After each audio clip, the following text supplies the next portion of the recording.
Y este versículo que vamos a mirar es lo que podemos llamar el versículo clave de lo que vamos a hablar toda esta mañana. Lucas, el capítulo 8, los versículos 40 y 41. Así que para que descansen un poquito, todos de pie, y vamos a leer las escrituras juntos. Solo dos versículos. Lucas capítulo 8, versículos 40 y 41.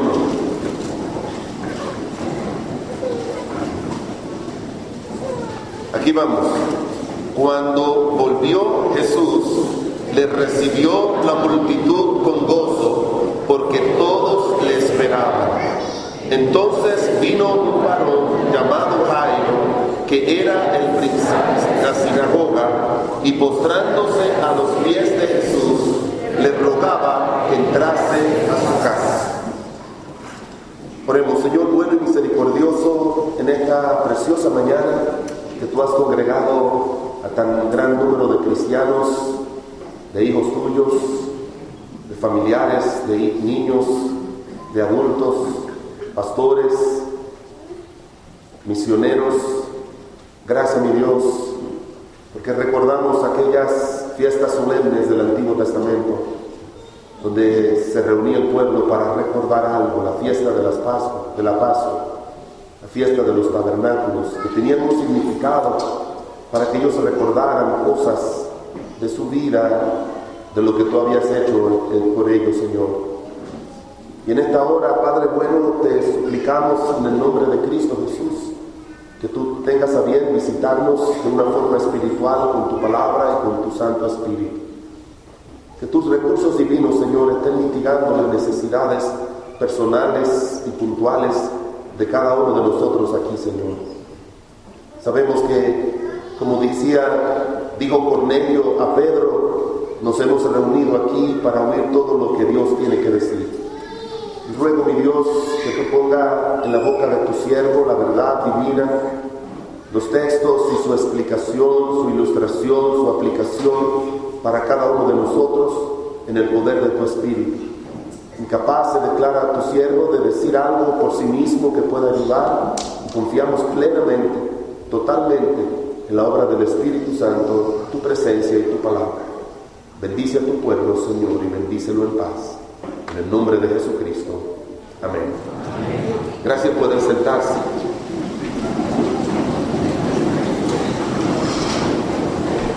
La Biblia dice que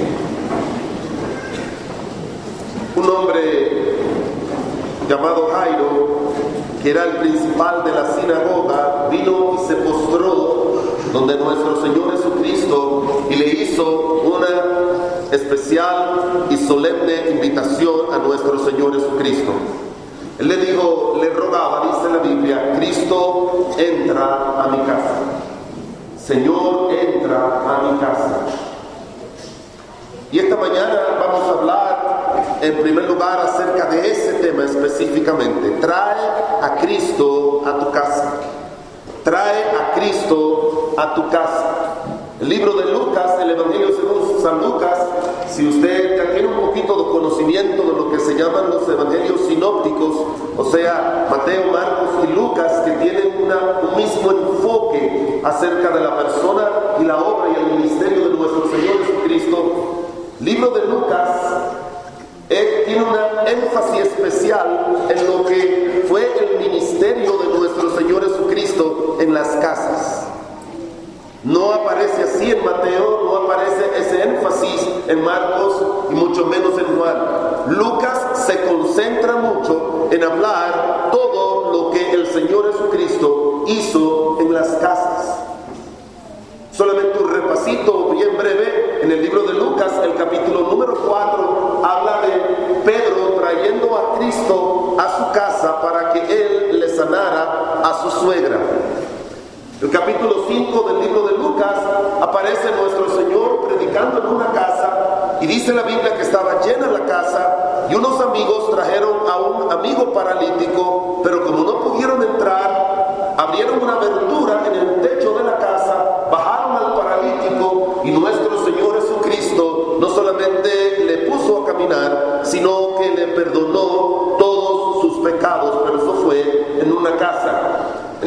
capítulo 5 también del libro de Lucas, se nos presenta a Leví, que también es Mateo. Él estaba en los bancos de los tributos públicos y dice la palabra de Dios que el Señor le dijo, sígueme.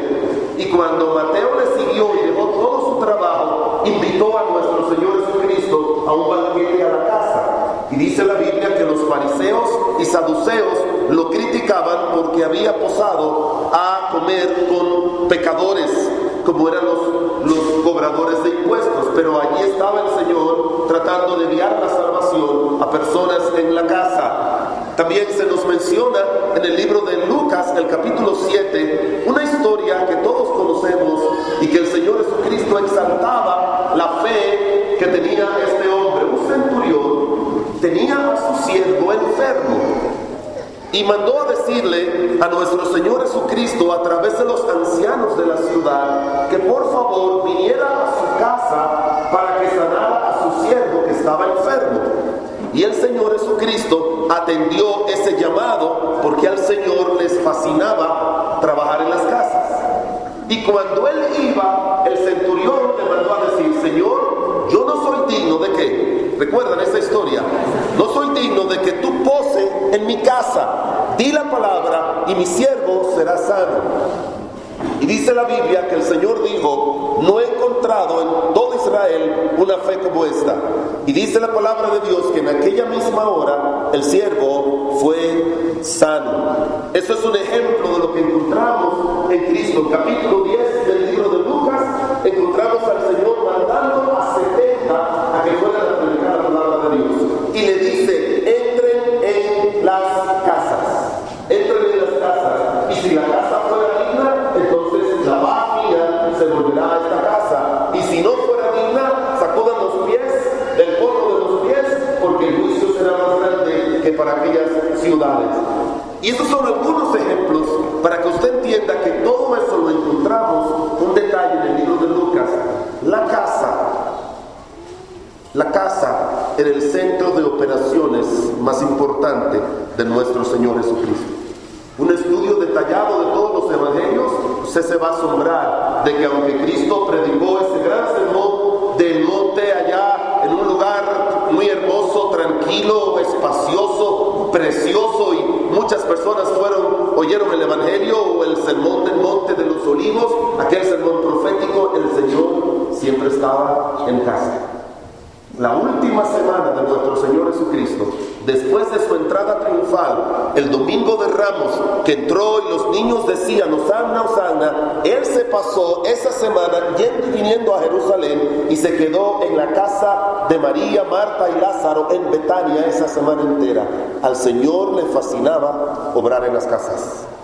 Y el propósito de nuestro Señor con tu casa y la mía es obrar. Y nosotros necesitamos traer a Cristo a nuestra casa. ¿Sabe lo que me llama la atención? Que este hombre Jairo era un hombre muy conocedor de Dios. Pero hermanos, hay tantas necesidades en nuestras casas no satisfechas porque no hemos traído a nuestro Señor Jesucristo para que las arregle. No lo hemos traído. Y yo espero que usted entienda lo que quiero decirle, hermanos. No es que en la casa sepan que somos cristianos, que tenemos a Cristo en nuestro corazón, que creemos en Dios. Tiene que haber un momento en que, como hizo Jairo, dice la Biblia que se arrodilló y le rogó y le dijo, Señor, yo tengo una necesidad, mis hijos están en grande necesidad, mi hijita, y solo tú puedes ayudar. Y es bueno que cada uno de nosotros entendamos que nuestra familia va a pasar por situaciones que vamos a tener que arrodillarnos y rogarle mucho a nuestro Señor. Señor, ven en mi casa y visita mi casa, visita a mis hijos, visita mi matrimonio, visítanos, Señor, visítanos de una manera especial, no solamente una pasadita, no es solamente una presencia religiosa. Señor, visita nuestras casas y mitiga nuestras necesidades específicas y tenemos que arrodillarnos y rogarle a nuestro Dios para que Él venga y obre con poder en nuestra casa. ¿Qué problemas, qué situaciones hay en tu casa que todavía no se han resuelto? Mucho de mi trabajo pastoral es en casas. como la mayoría de los pastores, pero uno encuentra tantos problemas en la casa que cuando la gente viene a la iglesia, uno no se puede dar cuenta hasta que uno no visita su casa. Y ellos abren no solamente las puertas de su casa, sino abren las puertas del corazón. Y dice el pastor, tengo 5 años conmigo con este problema, tengo 10 con mi esposo con esto, tengo 15 con mi esposa con esto, tengo situaciones de este y aquel tipo. Y uno tiene que decirle claramente, necesitas arrodillarte y rogarle de todo corazón a nuestro Señor Jesucristo, Señor, ven y visita nuestra casa. Y haz tu obra. Recientemente uno de nuestros hijos nos enteramos que estaba pasando por una de esas situaciones que a uno no le agrada. Mi esposa me dijo, aconséjalo. Y yo me senté en la oficina con él a aconsejarlo por más de 1 hora. Pero ¿sabe qué? Cuando yo estudié estos asuntos de consejería en la universidad, a mí me enseñaron un principio. Ellos dicen, tú vas a tener un trabajo exitoso ayudando a muchas personas con problemas familiares, pero se te va a hacer muy difícil ayudar a tu propia familia con sus problemas. Cuando un médico cirujano, de esos especialistas que saben hacer un cirujano cardiovascular o un neurocirujano, que son cirugías muy delicadas, pueden durar 8 o 9 horas, 10 horas en una cirugía, lo hacen rutinariamente. Pero cuando les toca a una familia, no se lo permiten. Porque dicen que cuando tú estás trabajando con una familia, alguien de tu familia, tú pierdes la objetividad. Y las emociones, los sentimientos te pueden hacer algún procedimiento en un momento de emergencia y quizás no tener la entereza de poder ayudarle. Y a mí me pasa con mucha frecuencia. Así que yo me siento con mi hijo 2 horas. Yo he sabido sentarme con personas 2 horas, aconsejarle, ayudarle. Y salen de ahí felices y me abrazan y me dicen, pastor, Dios lo usó con mucho poder, qué bueno, qué bendición, mi familia es otra. Pero yo me siento 2 horas con mi hijo y salgo frustrado. Completamente frustrado. Me siento con mi hija y yo saco mis mejores herramientas, las mejores técnicas que me han enseñado, los mejores textos de las escrituras, los mejores ejemplos y salgo frustrado. Y mi esposa me preguntó y me dijo, mire, ¿cómo te fue con él? Yo le dije, me fue mal. Y me dijo ella, con lágrimas en sus ojos, ¿qué vamos a hacer? Y le dije, yo sé lo que vamos a hacer.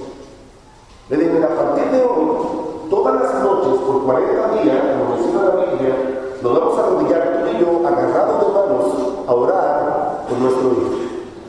Y a pedirle al Señor, Señor, yo no pude, pero tú puedes. Muchas veces es bueno, hermanos, que nosotros no podamos para que sepamos que Él puede. Y para que nosotros podamos traerlo a Él y decirle, Señor, tú sí puedes. 40 días orando, hermanos, y qué hermoso obra Dios hizo a nuestro hijo y cómo Dios lo ayudó en la situación difícil porque se estaba pasando. Jairo era todo un líder religioso, su hija estaba enferma, ellos tenían muchos medios, según dicen los historiadores, para ayudarla, pero dice la Biblia que él entendió que solamente trayendo a Cristo a su casa, Dios podía hacer la obra que él no podía hacer. Y es bueno que pongamos eso en nuestras mentes, no solamente con nuestros hijos, sino también con nuestros matrimonios. Uno de los problemas más serios del matrimonio es que uno se casa con una persona que tiene sus defectos, como tú y yo tenemos defectos. Y la meta número 1 que tiene todo el que se casa es cambiar a la esposa o cambiar al esposo. Pero es una tarea imposible. Nadie puede cambiar a una mujer, nadie. Póngase eso en la cabeza. Ningún hombre en esta tierra puede cambiar a una mujer, ningún hombre. ¿Hay alguno que ha podido aquí? Debe ver su mano. No hay ninguno puede cambiar. Pero peor aún es intentar cambiar a un hombre. Peor. Es más fácil cambiar a una mujer que un hombre. El hombre por el pecado es testarudo, es terco y le gusta hacer las cosas como él dice y solamente como él dice. Muchas personas están esperando que la felicidad va a llegar cuando hagan todo lo posible y tantos pleitos y discusiones que se dan en la casa con el único propósito de que tú cambies. ¿Sabe que el único que puede cambiar a tu esposa es el Señor Jesucristo? La única persona que puede cambiar a tu marido es el Señor Jesucristo. Tiene que invitarlo a Él. La idea que quiero traer en esta mañana, hermanos, es: nuestros esfuerzos no van a hacer posible que los graves problemas de nuestras familias podamos nosotros ni puedan otros ayudarnos. Lo que quiero traer en esta mañana es que solo Jesucristo es el único que puede mitigar las necesidades y arreglar los problemas de nuestra casa. Y que si no se están arreglando es porque nosotros no hemos traído a Cristo formalmente y hemos dicho un día al Señor de rodillas: Señor, ven a mi casa y trabaja en mi casa. Pero es nuestra responsabilidad. Cristo llegó porque un padre llegó.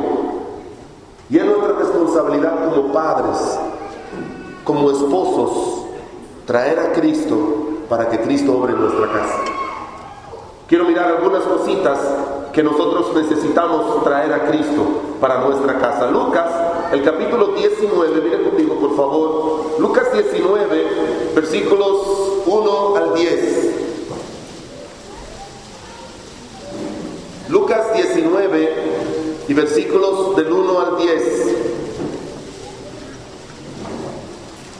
Habiendo entrado Jesús a Jericó, iba pasando por la ciudad, y sucedió que un varón llamado Zaqueo, que era jefe de los publicanos y rico, procuraba ver quién era Jesús, pero no podía a causa de la multitud, porque era pequeño de estatura. Y corriendo delante subió a un árbol sicómoro para verle, porque había de pasar por allí. Cuando Jesús llegó a aquel lugar, mirando hacia arriba, le vio y le dijo: Zaqueo, date prisa, desciende, porque hoy es necesario que pose yo en tu casa. Entonces él descendió a prisa y le recibió gozoso. Y al ver esto, todos murmuraban diciendo que había entrado a posar con un hombre pecador. Entonces Zaqueo, puesto en pie, dijo al Señor: He aquí, Señor, que la mitad de mis bienes doy a los pobres, y si en algo he defraudado a algunos, se lo devuelvo cuadruplicado. Jesús le dijo: Hoy ha venido la salvación a esta casa, por cuanto él también es hijo de Abraham, porque el Hijo del Hombre vino a buscar y a salvar lo que se había perdido. En primer lugar, hermanos, trae a Cristo a la casa para salvación. Es nuestro deber traer a Cristo para salvación a nuestra casa. Muchos piensan que la responsabilidad de la salvación de nuestros hijos es la iglesia. Los llevo a la iglesia, me lo enseñan en la escuela dominical, se pasan la vida entera ahí en el templo, en la casa de Dios, oyendo los cultos, y yo espero que mi hijo le entregue su vida a Cristo, y yo espero que en la adolescencia le siga fiel, y que en la juventud, si el Señor lo llama para servirle, pues él se dedique a servirle. Y muchas veces nos frustramos porque yo he visto a muchas familias. Recuerdo una familia con la que yo crecí en la iglesia, y eran 6 hijos, y después que ellos crecieron, los 6 no volvieron nunca más al camino de Dios. Se fueron todos. Yo recuerdo a esa hermana frustrada porque desde pequeño estoy llevando a mis hijos. Recuerdo otra pareja de nuestra congregación, ya donde yo soy pastor, 7 hijos, y los 7 llevándolos a la iglesia desde temprana edad, sentándolos ahí en la escuela dominical, y cuando comenzaron a dar problemas todos, uno que embarazó a una muchacha, la otra que se casó con una persona que le golpeaba, la otra que se casó con uno que no quería saber de las cosas de Dios, y se casaron todos con personas que ni quieren saber de las cosas de Dios. Y el papá frustrado me decía: pastor, pero no sé qué pasa con mi familia, porque yo desde pequeño los llevé a los caminos de Dios y los llevé a la iglesia, y estuvieron en la escuela dominical y estuvieron en la congregación, y no sé qué pasó con ellos. ¿Sabe qué? La salvación de nuestros hijos no es responsabilidad de la iglesia, sino de nosotros. Si tus hijos han de ser salvos, no es por la iglesia, sino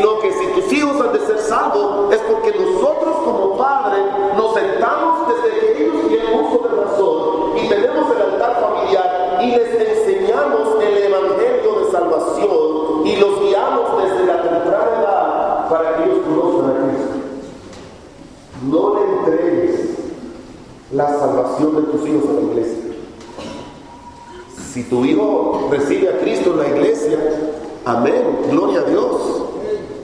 Qué bueno. No debe decirte algo. Eso debe ser en la casa.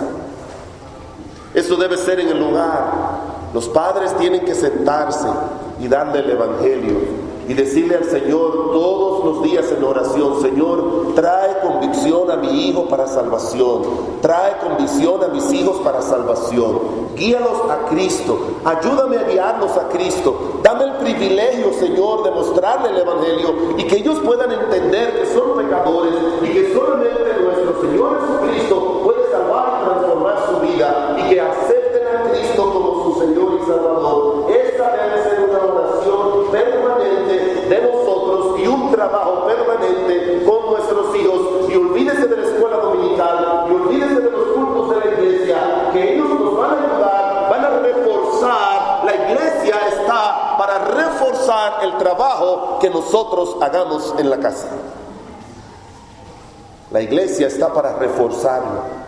Que cuando papá y mamá le digan que tenemos que tener fe en Dios: papá, mi hijo, no hay dinero para la comida hoy, pero Dios va a proveer, y los hijos van confiando en Dios, y el domingo en la mañana llegan a la escuela dominical y la clase es cómo Elías se fue allí y Dios a través de esa viuda le proveyó a Elías. Entonces lo que tú les enseñaste va a cobrar una fuerza increíble en el corazón de esos niños.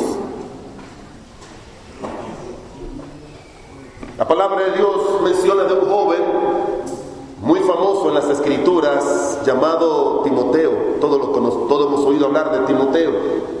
El apóstol Pablo dice en las Escrituras que la confianza que él tenía en que Timoteo iba a ser la persona que iba a tomar las riendas del ministerio cuando él se fuera, no era meramente lo que él había recibido de él.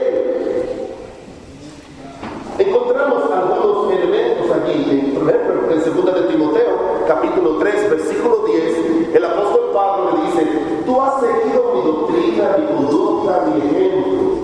En capítulo 2 le dice: lo que has oído ante mí de muchos testigos, esto encarga a hombres fieles que sean idóneos también para enseñar a otros. Él le dice: tú tienes referencia mía. Pero ¿sabes cuál era la base del apóstol Pablo para saber que Timoteo iba a hacer un buen trabajo? Dos cosas.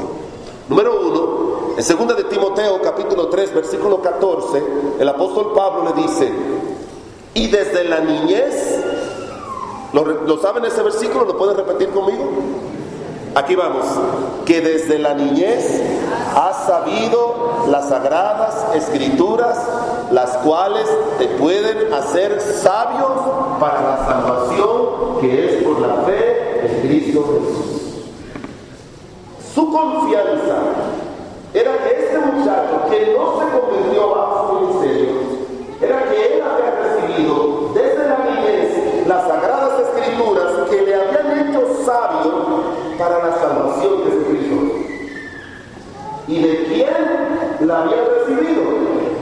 En el capítulo 1 él le dice: trayendo a la memoria que la fe no fingida que hay en ti.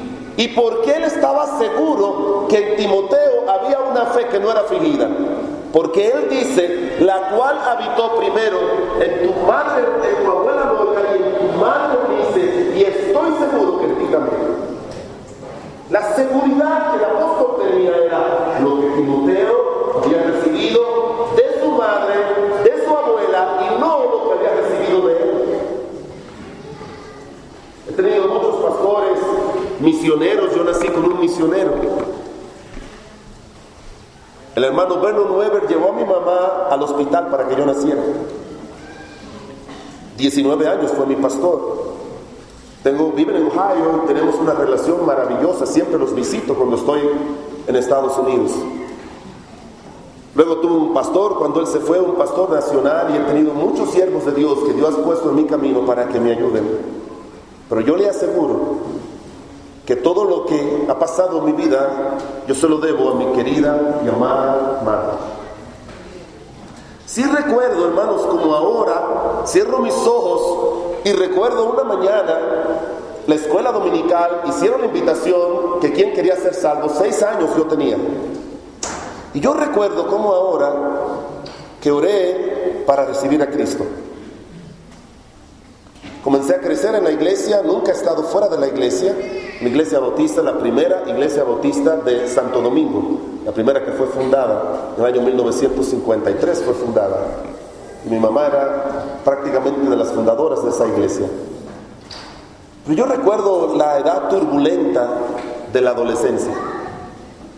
Yo comencé a oír música no cristiana, merengue. Usted sabe que a los dominicanos les gusta mucho el merengue. Comencé a enamorarme de muchachas que no eran cristianas. Y aunque seguía yendo a la iglesia, pero yo sentía como que en mi vida las cosas no eran bien. Y era 15 años y todavía no me había bautizado. Le decía el misionero Weber, me decía: José, ¿cuándo es que usted se va a bautizar? Y yo le decía: yo le aviso, siempre le decía así. Y se bautizó su hija, éramos muy buenos amigos, lo somos como hermanos, nos decimos hermanos. Y yo solamente me acostaba y me decía: yo no estoy seguro que si vuelvo a decir. Una tarde, en el mes de junio del año 1974, mi mamá entró del trabajo, estaba sentada, pantaloncitos cortos, un muebles, y mi mamá me dijo: siéntate. Y comenzó a decirme: hijo, tú necesitas ser santo. Y comenzó a explicarme el evangelio. Yo no le dije nada, pero no vi a ella, volteó la cabeza y se fue a quitarse la ropa del trabajo. Yo fui corriendo al cuarto, me arrodillé y con lágrimas en mis ojos le dije: Señor, ven a mi corazón y sálvate. Próximo domingo le dije al pastor Weber: ya me lo hice. Y de ahí en adelante mi vida no ha cambiado. Ha sido para mal, sino todo para bien. No estoy en contra de esto. Tenemos escuela dominical, tenemos un colegio de 400 alumnos. Les enseñamos el evangelio desde maternal, kinder, preprimario, secundaria. Hemos guiado a muchos jóvenes a los pies de Cristo. Pero créame que la verdadera salvación, la confirmación de la obra de salvación, es una responsabilidad de los padres en la casa. Desde que mis 3 hijos nacieron, yo nunca, hasta hace unos años atrás, yo dejé de rogarle al Señor por su salvación. Y cada vez que me juntaba con ellos, le preguntaba: hijo, ¿usted está seguro que si muere va al cielo? En la niñez, en la adolescencia y algunos hasta en la juventud. Papi, ¿por qué me preguntas eso? No, hijo mío, lo único que quiero es estar seguro de que tú tienes a Cristo en tu corazón. Porque la salvación de nuestros hijos es una responsabilidad nuestra, no de la iglesia. Nos ayuda la iglesia. Uno de mis hijos, creo, o 2 de ellos recibieron a Cristo como su Señor y Salvador en nuestra iglesia. Pero ese evangelio desde la niñez se lo sembramos mi esposa y yo en nuestro altar familiar. Nos sentábamos con ellos en el altar familiar y les mostrábamos las verdades de Cristo y les oramos a Dios para la salvación de ellos. Necesitamos entender, hermanos, que es la responsabilidad nuestra traer a Cristo a la casa. Si conocen ese versículo famoso del libro de Hechos, capítulo 16, versículo 31, ¿qué dice? Pablo le dijo: cree en el Señor Jesucristo y serás salvo tú y tu casa. Es una promesa para todos nosotros, ¿sí o no? Amén, es una promesa para todos nosotros. Ahora quiero que usted ponga atención en este pasaje. Eso fue lo que Pablo le dijo al carcelero de Filipo. Pero ¿sabe cuándo se concretizó eso? Yo encuentro a muchos cristianos que yo le digo: hermana, ¿y sus hijos? Que no lo veo que usted lo invita a la iglesia. No, pastor, yo estoy creyendo de todo corazón en la promesa que dice: cree en el Señor Jesucristo y serás salvo tú y tu casa. Y si ellos han de ser salvos, hijos de la promesa, lo van a hacer tarde o temprano. Y yo le digo: usted se equivoca medio. Usted se equivoca, así no van a ser salvos. ¿Y por qué, pastor? Porque en el capítulo 16, versículo 31 dice: el apóstol Pablo le hizo la promesa al carcelero. ¿Y sabe usted lo que hizo el carcelero? No se quedó con la promesa diciendo: bueno, Pablo, vete y un día mi familia van a ser salvos. No, dice la palabra de Dios. Y él Tomándolo aquella misma hora en la noche, les lavó las heridas y enseguida se bautizó con ellos. Y el versículo 34 dice, y llevándolos a su casa, él tomó a Pablo, lo llevó a su casa para que él le predicara la palabra de Dios a los de su casa. No se puede quedar con una promesa, tiene que llevar a alguien a su casa para que la promesa se haga realidad. No es solo la promesa, es que tiene que llevar a alguien a la casa para que la promesa se haga realidad. Cornelio tuvo una visión, Hechos capítulo 10, la conocemos. ¿Sabe lo que hizo él? Mandó a buscar a Pedro. Y cuando buscó a Pedro, él se pudo, la visión fue para él. La revelación fue para él. Él pudo haber hecho una cita con Pedro, reunirse a solas con Pedro, y Pedro le explicara la palabra de Dios a él, porque a él fue que Dios le dio la visión, Dios le dio la revelación. Pero dice la Escritura que al otro día entraron en Cesarea y Cornelio los estaba esperando, habiendo convocado a sus parientes y a sus amigos íntimos. Una visión de un ángel de Dios es suficiente para creer el plan de Dios. Pero él dice, no me voy a quedar solamente con la visión y la revelación de Dios. Voy a reunir a todos mis parientes, voy a reunir a todos los de mi casa, voy a reunir a todos mis amigos íntimos para que la visión de Dios se materialice en el corazón de ellos. Y dice la Biblia que mientras Pedro hablaba, el Espíritu de Dios vino sobre todos ellos como aquellos en Pentecostés, y fueron todos salvos. No se quede con la promesa. Tiene que traer a Cristo, el Evangelio, a través de alguien, a través de usted. Invite a alguien a su casa. Muchos hermanos me dicen, pastor, venga a mi casa para que voy a hacer una comida.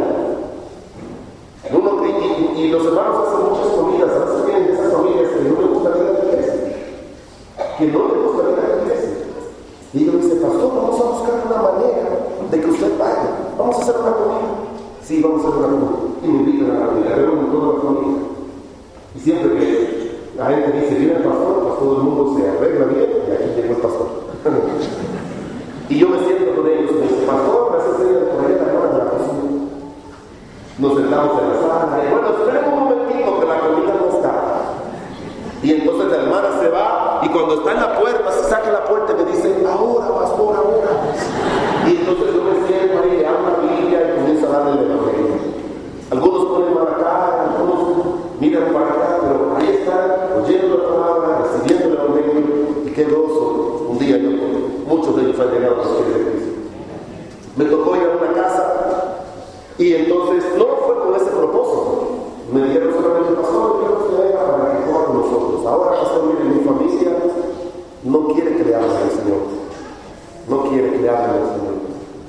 Y yo quiero que usted respete eso, pastor. Un día Dios va a orar, y le digo, y no pudiera yo, aunque sea un minutito, darle el plan de salvación de los hermanos. Me dice, no, pastor, por favor, no, porque no quiero problemas con la familia. Bueno, está bien. Ni siquiera, hermana, cuando me despida, no, pastor.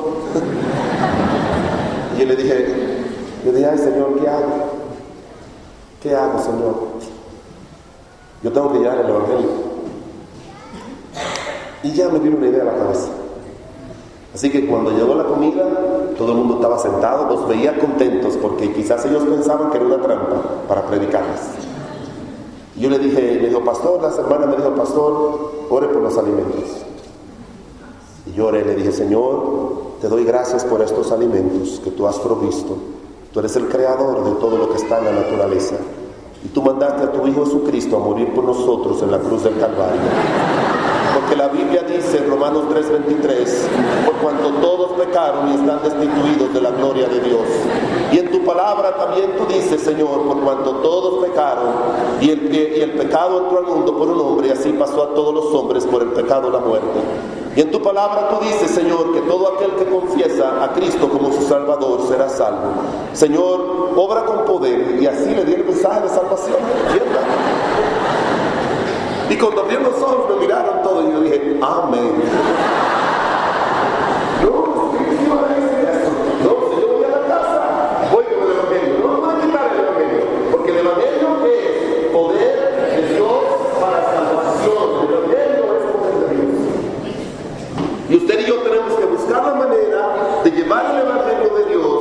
¿Quiéranlo o no lo quieran?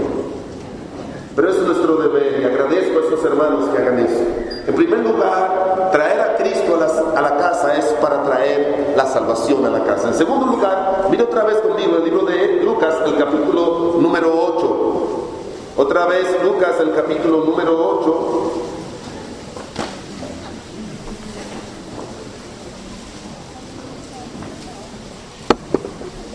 Lucas, el capítulo número 8 y el versículo número 40. Lucas 8:40, cuando volvió Jesús, le recibió la multitud con gozo porque todos le esperaban. Entonces vino un varón llamado Jairo, que era principal de la sinagoga, y postrándose a los pies de Jesús, rogaba que entraba a su casa. Versículo 49. Estando hablando aún, cuando vino uno de la casa del principal de la sinagoga a decirle: tu hija ha muerto, no molestes más al maestro.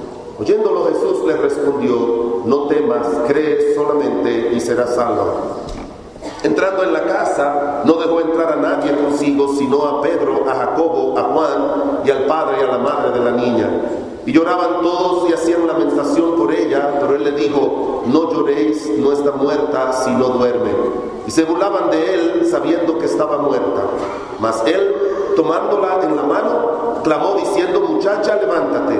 Entonces su espíritu volvió, inmediatamente se levantó y mandó a que se les diese de comer. Y sus padres estaban atónitos, pero Jesús les mandó que a nadie dijesen lo que habían sucedido. Primero hay que traer a Cristo para la salvación en la casa, y en segundo lugar hay que traer a Cristo para sanidad en la casa. Hermanos, somos bautistas. Y hay un grupo de cristianos evangélicos que han abusado sobre este asunto del don de sanidad. Y siempre he tenido la segura impresión que a nosotros los bautistas no nos gusta hablar de sanidad, porque no queremos que nos confundan. Yo enseño en el seminario historia del fundamentalismo. Somos una iglesia fundamental. Y en la historia del fundamentalismo hubo una época que en las iglesias bautistas en Estados Unidos no se mencionaba el Espíritu Santo, porque no querían que nos confundieran con los que hacían un énfasis equivocado a la obra y la persona del Espíritu Santo. Hermanos, he llegado a la conclusión que yo no voy a permitir que porque ningún grupo o persona haya abusado de una verdad divina, yo voy a privar mi vida y a mi iglesia de esa verdad divina. Y estoy convencido de que nuestro Señor Jesucristo sana y sigue sanando. Yo creo firmemente en la sanidad divina. Yo no creo en sanadores. Yo no creo en milagreros. Yo no creo en esa gente. No creo en campañas de sanidad divina. No creo en nada de eso. Pero sí creo firmemente que el segundo daño que hizo el pecado al corazón del hombre, a la vida del ser humano, fue enfermarlo. Mi querida y señora y santa madre, lo primero que hacía cuando nosotros nos enfermábamos, cuando era pequeño, teníamos una fiebre, de esas fiebres altas, que si pasan de ciertos grados en cierta edad pueden dañar las neuronas de los niños y pueden causarles lesiones, retardo permanente. Aunque corría riesgos con esas fiebres altas, ella nos tomaba en el brazo y nos presentaba al Señor y le decía: Señor, sana a mi hijo, sana a mi hija. Y luego entonces iba al médico. No era que no dejaba de ir al médico, pero fueron varias las veces que ella llegaba con alguno de nosotros al médico y el médico nos checaba, nos hacía el análisis y decía: su hijo está bien, su hijo está bien.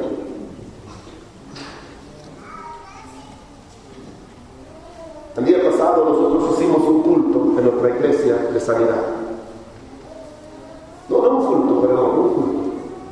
Nosotros tenemos en nuestra iglesia y yo espero que usted no me malentienda, pero también quiero que me entienda. Sé que están los pastores con las orejas paradas diciendo: te va a traer esto. Ya yo me lo imagino. Están todos así, bueno, y mirando a todos por el favor, ¿qué trae? No.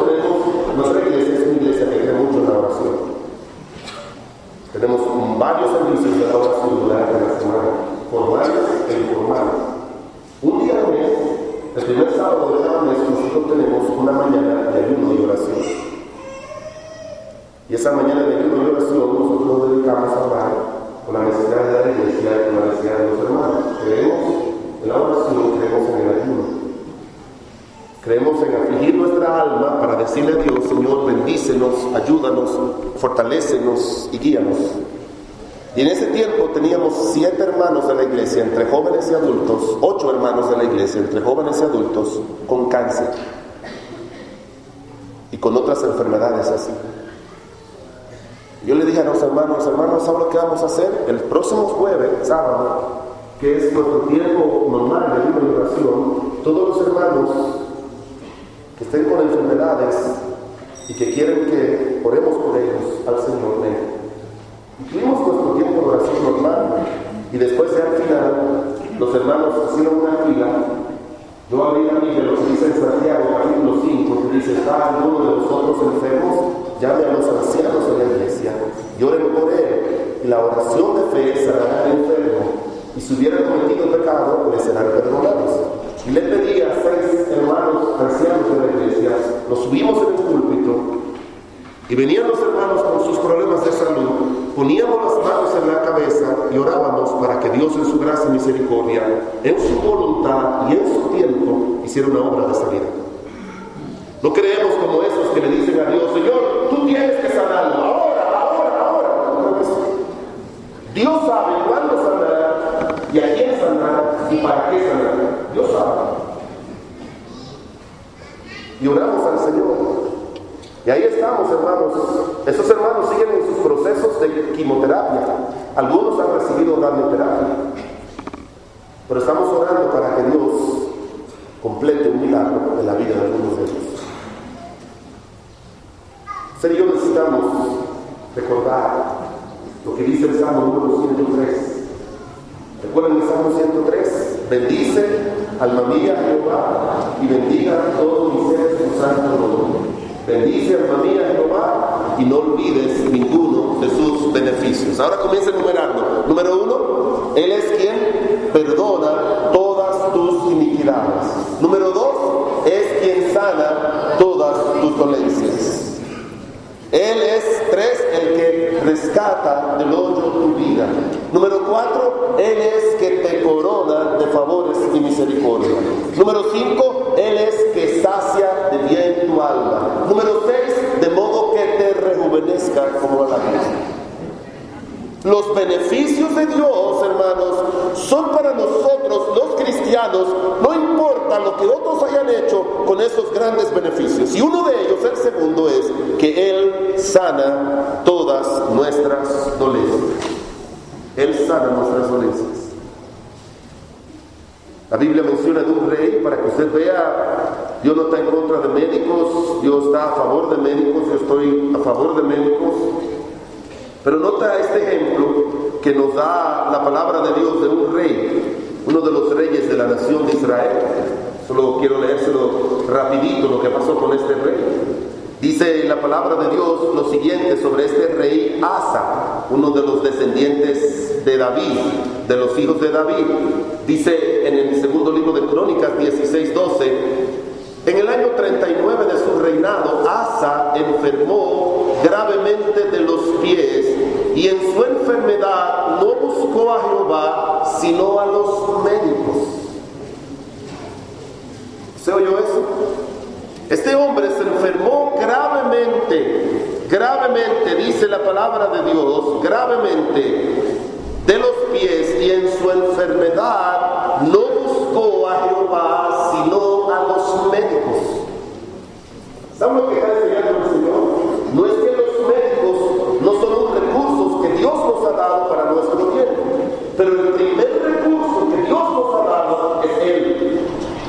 Es Él. Él quiere que aprendamos a depender de Él. En primer lugar, Él quiere que aprendamos a depender de Él para todas nuestras necesidades. Le dije al principio, hermanos, que no hay nada que pase en nuestro hogar que nuestra primera y única opción es traer a Cristo a la casa. le rogaba y le decía: ven. No tenemos que llevarlo a uno de esos campañas de sanidad ni comprar el aceite ungido que viene de Israel, de los de pare de sufrir, que compran, dicen ellos que es el aceite ungido de Israel y lo compran en Carrefour. Es verdad, ahí es que lo compran. No necesitamos eso. El mismo Dios que salva en la casa es el mismo Dios que sana en la casa. Y quiero añadir otro elemento más, hermanos. Hay familias enfermas. Los estudiosos dicen que hay dos tipos de enfermedades: las enfermedades físicas y las enfermedades, ellos usan una palabrita que se llama psicosomáticas. La palabra psico viene de la mente y soma es una palabra griega que significa cuerpo. Y hay en otros hogares, cuando venimos a Cristo, hermanos, algunos no vienen a Cristo pequeños, algunos vienen a Cristo ya con sus hijos crecidos y vienen con muchas enfermedades emocionales, vienen con muchas enfermedades en su mente, en su corazón, y esas enfermedades muchas veces son peores que las físicas. Déjame poner un ejemplo, usted no lo va a creer, pero yo prefiero ver una persona con el SIDA y no con una depresión mayor. La gente que tiene SIDA tiene un deseo grande de vivir. El depresivo tiene un deseo grande de morirse. En nuestra iglesia yo he tenido personas con SIDA. No están grabando porque la gente de la iglesia no lo sabe, porque esas son cosas muy secretas. Pero están ahí, muy saludables. Y me han dicho: pastor, calladito, yo no sé, nadie más lo sabe en la iglesia, pastor, por favor. Y yo he orado por ellos y le hemos orado a Dios. Y yo siempre, de vez en cuando, le pregunto: mira, ¿cómo va la enfermedad, pastor? Yo voy a ver los análisis y dicen que están en un estado de remisión. Usted sabe que esas enfermedades pueden llegar a un estado como de adormecimiento, de remisión, tranquilas. Están, pero no molestan. Pero yo he tenido personas que han ido a nuestra iglesia con depresión. Hemos orado y se han suicidado.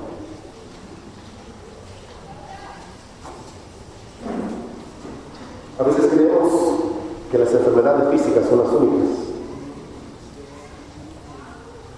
Hay mucha gente herida en nuestras iglesias. Hay muchas personas enfermas porque cuando eran pequeños le violaron, le maltrataron, abusaron. Muchos muchachos que vienen a nuestra iglesia de hogares abandonados, de gente que no conoce a su papá, de personas que han crecido en un ambiente hostil. Y es lo que los estudiosos de la materia llaman traumas. Algunos le llaman traumas intrapsíquicos porque están tan metidos en la naturaleza de la persona que no hay manera que ni la misma persona lo pueda identificar. Mi hermano, nuestro amado y precioso Señor Jesucristo, cuando llega a la casa, también llega para sanar esas enfermedades. Duré 6 meses en mi archivo, en el archivo que estaba en mi oficina, en la última gaveta, ya metida en la última gaveta, y le puse muchos folders encima a ese sobre manila, le llaman en el país, ese sobre amarillos, ¿verdad? Un sobre manila guardado, metido en el fondo del archivo para que nadie se dé cuenta. Porque en el sobre manila había una pistola que estaba ahí. 8 de la mañana, después que nosotros cantamos el himno nacional y el himno la Biblia en nuestro colegio, y que los niños entran a su clase, yo me voy a la oficina de la iglesia. La secretaria me dice: pastor, hay una mamá del colegio desesperada que quiere hablar con usted. Y cuando ella entró, yo la había visto, pero no era de la iglesia, temblando para no más poder, se sentó llorando, tomó el sobre y me dice: tenga ese sobre igual. Y cuando yo tomé la pistola, lo tomé. Y me dijo: pastor, usted sabe que mi esposo y yo tenemos negocios y hemos tenido unos problemas y lo hemos perdido todo. Perdimos el negocio, tuvimos que vender la casa, hemos tenido que vender una finca que teníamos buena posición económica jóvenes, tuvimos que vender carros, y mi esposo, un hombre tan trabajador, desesperado.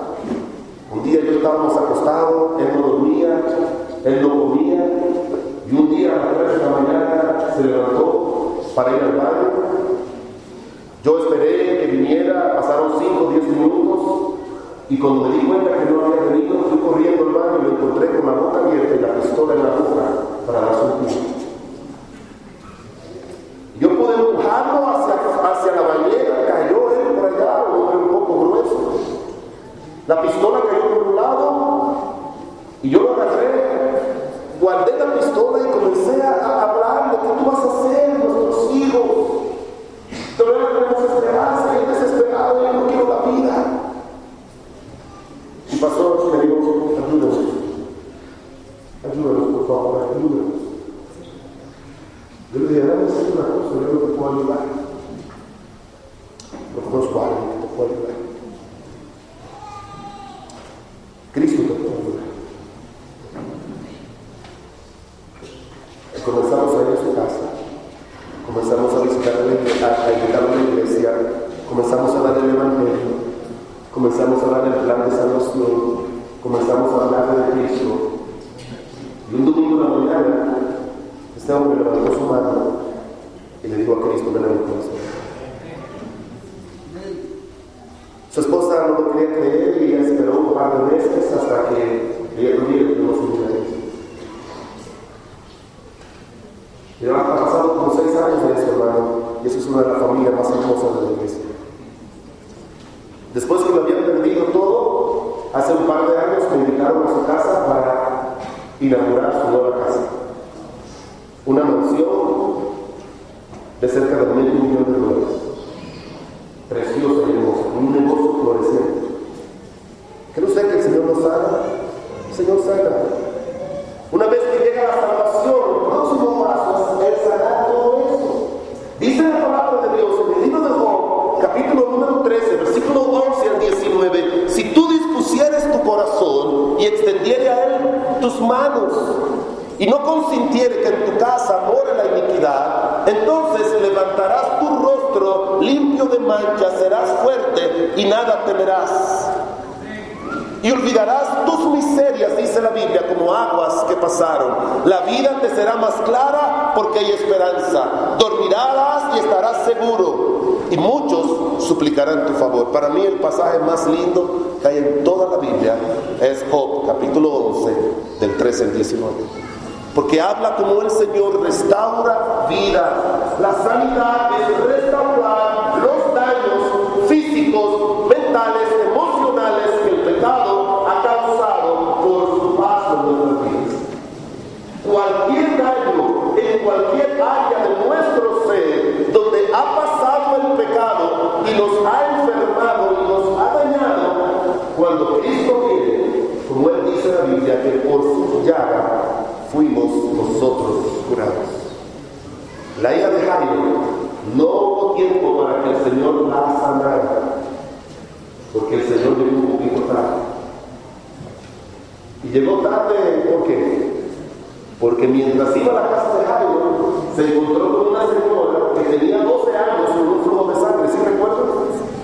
Y la señora fue, tomó el borde de las vestiduras, y el Señor se entretuvo con la señora, y en ese instante se murió la hija de Jairo. Y el Señor le dijo: no temas, nuestro Señor no solamente sana, nuestro Señor resucita.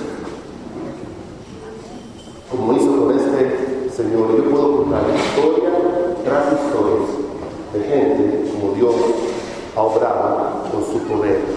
Cristo llega a nuestra casa para traer salvación. Cristo llega a nuestra casa para traer sanidad. Cristo llega a nuestras casas para traer el perdón. Mire conmigo en el libro de Lucas, el capítulo número 7 y el versículo 36.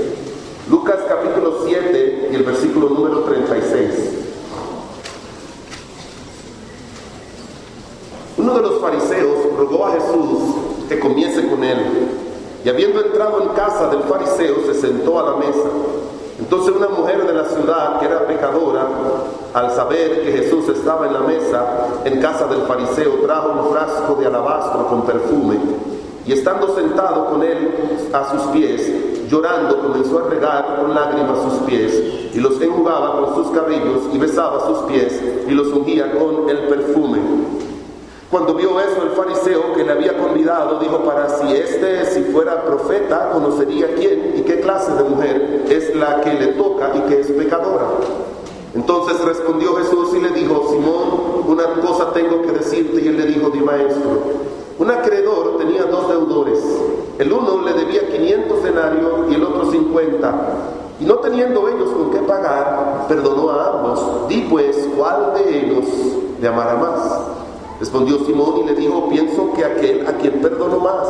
Y él le dijo: rectamente ha juzgado. Y vuelto a la mujer le dijo: Simón, ve, esta mujer, entré en tu casa y no me diste agua para mis pies, mas esta ha regado mis pies con lágrimas y los ha enjugado con sus cabellos.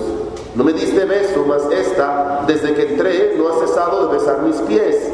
No ungiste mi cabeza con aceite, mas esta ha ungido con perfume mis pies. Por lo cual te digo que sus muchos pecados le son perdonados, porque amó mucho. Mas aquel a quien se le perdona poco, poco ama. Y a ella le dijo: tus pecados te son perdonados. Y los que estaban sentados juntamente con él a la mesa comenzaron a decir entre sí: ¿quién es este que también perdona pecados? Pero él le dijo a la mujer: tu fe te ha salvado, ve en paz. El otro aspecto importante es que nuestro Señor Jesucristo viene a la casa para traer perdón. ¿Por qué es tan importante el perdón? Porque el perdón es la base de nosotros poder aprender a vivir de forma permanente con gente que amamos, pero que son personas imperfectas. Y el imperfecto es una persona que va a tener, actúa mal porque tiene defectos. Y defectos que muchas veces no van a ser corregidos, porque mientras estemos en este cuerpo siempre vamos a hacer cosas que no agradan a Dios o que no agradan a otros. Estaba compartiendo con los pastores en una cita que leí en un libro, creo que fue una de las citas en internet, que decía que el que nace pobre y feo tiene muchas posibilidades de que cuando crezca ambas condiciones se desarrollen. ¿Es verdad? Es que nuestros defectos, mientras vamos a crecer, mientras estemos creciendo, no hay manera de que nuestros defectos desaparezcan. ¿Cómo vivir con personas que amamos, pero son personas que tienen defectos, que nos van a ofender, que van a decir cosas en contra de nosotros, que nos van a herir? El remedio que Dios ha dejado es el perdón. No hay otro remedio que no sea el perdón. Porque el perdón, hermanos, cuando está en una casa, permite que muchas cosas pasen. Cuando hay un espíritu de perdón, cuando hay una actitud de perdón, va a permitir que muchas cosas buenas pasen. Y de igual manera, en un hogar donde no hay perdón, va a haber resentimiento, va a haber amargura, va a haber odio, y van a haber muchos factores que lo que van a hacer es distanciar a la familia. ¿Cuántos matrimonios no se han roto por falta de perdón? ¿Cuántos hermanos no se hablan y no se visitan por falta de perdón? ¿Cuántos padres con hijos están distanciados por falta de perdón? Y el Señor, que fue invitado por Simón a esta casa, le dijo: mira, yo he venido a esta casa, pero esta mujer ha hecho cosas que tú no hiciste. ¿Y sabe por qué esa mujer hizo cosas con Cristo que Simón no hizo? Por la sencilla razón de que esta mujer andaba buscando perdón de nuestro Señor Jesucristo. Eso es lo que andaba buscando, perdón. Y había otra persona, llamado nuestro Señor Jesucristo, que estaba dispuesto a perdonarla. Alguien dijo que el matrimonio es la unión de dos grandes perdonadores. Usted y yo tenemos que tener algo bien claro en nuestra mente. Tenemos que perdonar. ¿Y perdonar de qué manera? De la manera en que Cristo nos perdonó. ¿Ha leído usted lo que dice en el libro de 1 de Juan, capítulo 1, versículo 7, que dice que la sangre de Cristo su Hijo que nos limpia o nos perdona de todo pecado.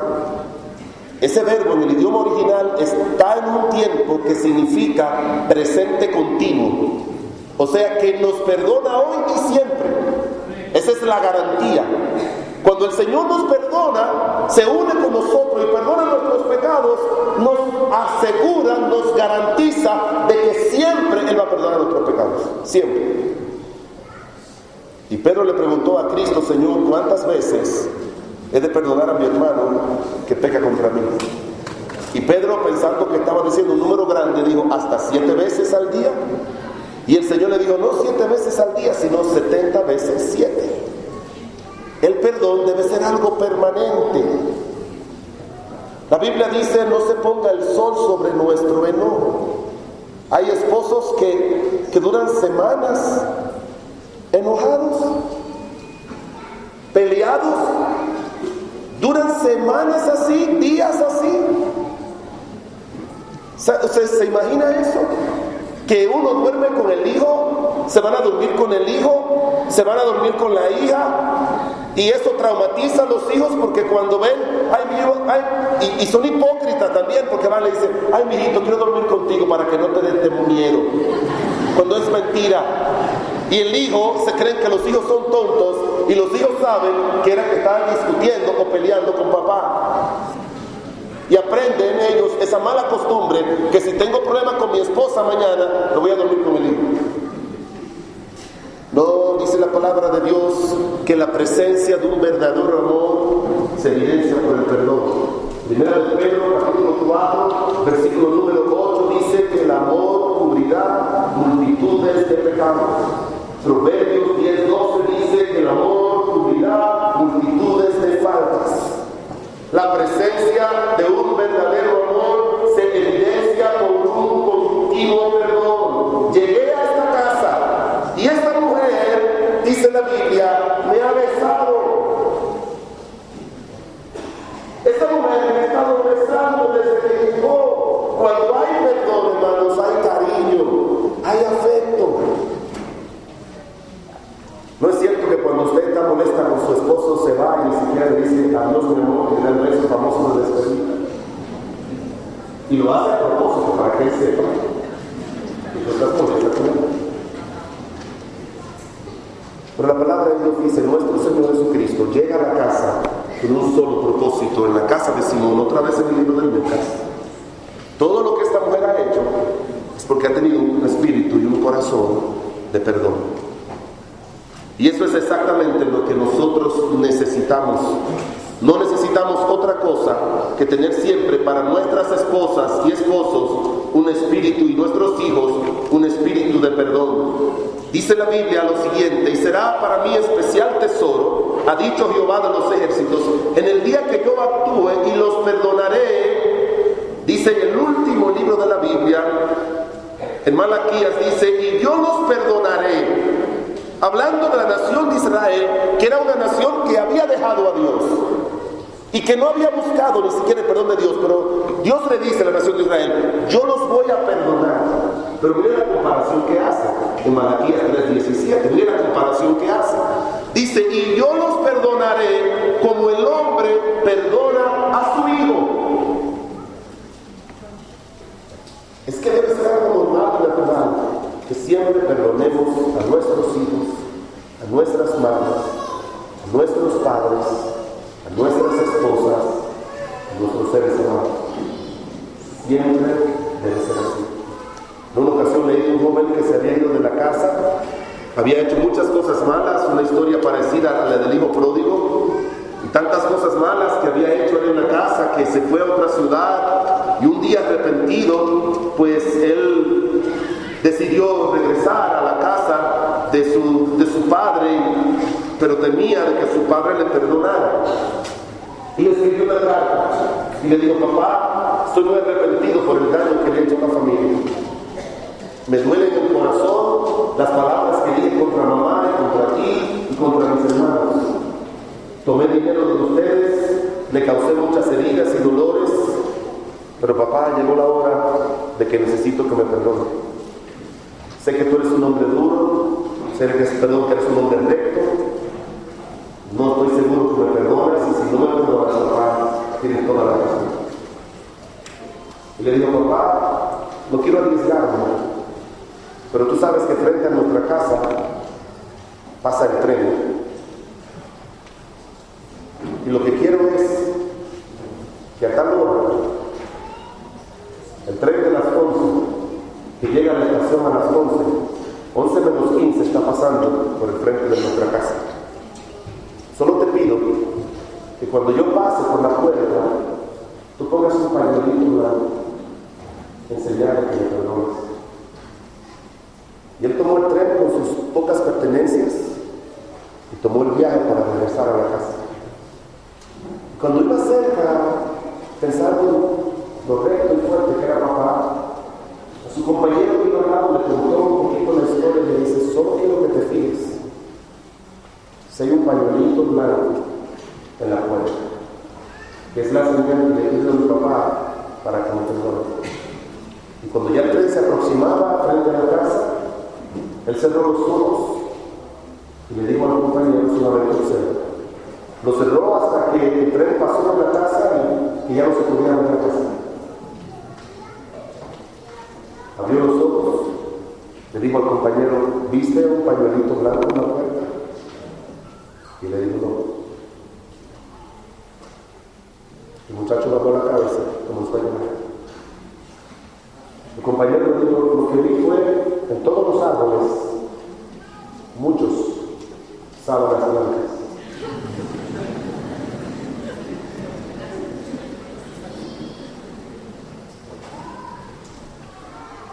Así debe ser el perdón. Sin condiciones y ahora. La palabra de Dios dice en Isaías 55, al Dios nuestro, que será que amplio perdón. Tenemos que traer a Cristo a la casa para tres cosas. Número uno, para que Él traiga ¿qué? Salvación. En segundo lugar, para que Él traiga sanidad. Y en tercer lugar, para que Él traiga perdón. Perdón permanente, salvación permanente